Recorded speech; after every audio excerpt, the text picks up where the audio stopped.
So Kent is holding what we call our organization system, and it is an assignment-first organization system. This is different than a lot of what students use today, which most of the time is what we call a subject-first organization system. So we can kind of talk about the difference in terms of a lake versus a river. So a lake, when water comes into a lake, the goal is that the lake would keep it there. Okay? It's a really bad lake if the water leaks. With a river, if the water stays in one place in a river, it's not a very good river. So the goal of a river is the water to get from one place to the other. Okay, that's kind of like what our assignment-first organization system is. It isn't that you have a binder for every subject, but rather one binder that allows every assignment to get where it needs to go. So, okay, why don't we go ahead and look at our binder. This is kind of how it works.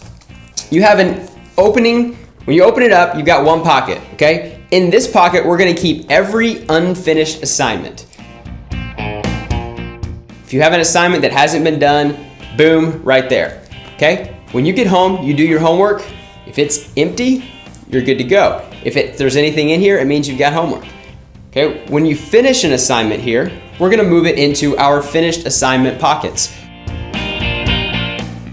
We've got these simple pocket folders right here. It's just one folder, really simple.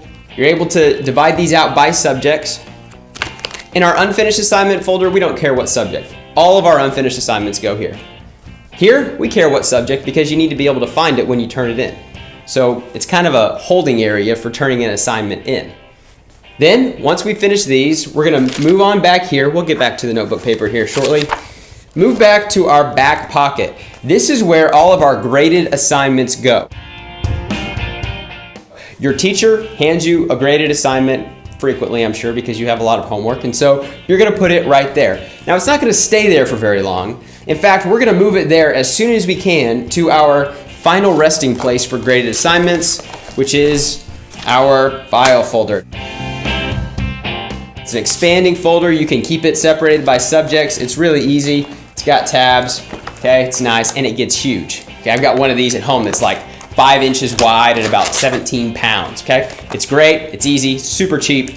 And this allows us to keep our assignments moving so that we keep track of everything, but we stay on track as well. That's the big difference. If all your organization system does is keep track of your stuff and it doesn't keep you on track, it's not going to be really effective.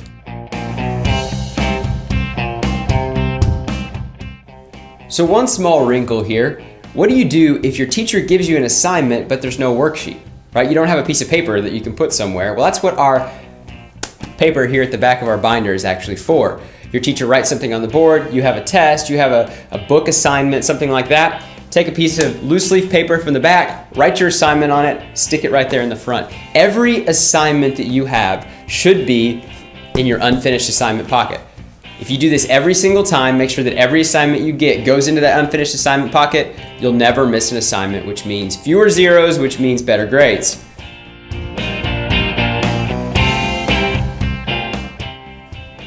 One other question we've got for you here, what about in-class notes? You're taking notes in class, where do you put those?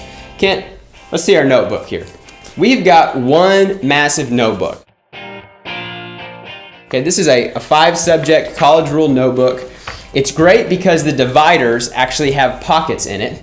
And so every time you take a note in class, it doesn't matter what class it is, doesn't matter what kind of notes you're taking, it could be handwritten or it could be a handout, doesn't matter, either one, it's gonna go in here. So if you're curious, hey, what did I take on that note? Boom, in it goes. Okay, you can date them, you can divide them up by subject based on these dividers in here, and then you've got the pocket for your handouts. So it's really easy. All of your in-class work, all of your in-class notes, anything that you're doing not for a grade, just for a learning purpose, into your note-taking location. Make sense?